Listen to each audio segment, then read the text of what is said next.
Charles ڈکنس نے لکھا تھا، دنیا میں کوئی یتیم بھی اتنا بے سہارا نہیں جتنا وہ بچہ جس کے والدین زندہ ہوں مگر وہ ان کی محبت سے محروم ہو۔ یتیمی صرف والدین کے دنیا سے رخصت ہو جانے کا نام نہیں، اصل المیہ اس وقت جنم لیتا ہے جب ماں یا باپ زندہ ہوں مگر حالات، اختلافات یا کسی اور وجہ سے بچے کی زندگی سے دور ہو جائیں۔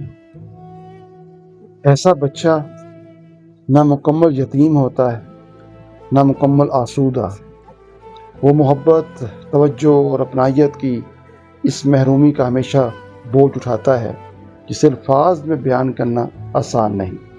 ایسے بچوں کے دلوں میں خاموش زخم پلتے ہیں اور یہی زخم اکثر پوری شخصیت پر اپنے نقوش چھوڑ جاتے ہیں۔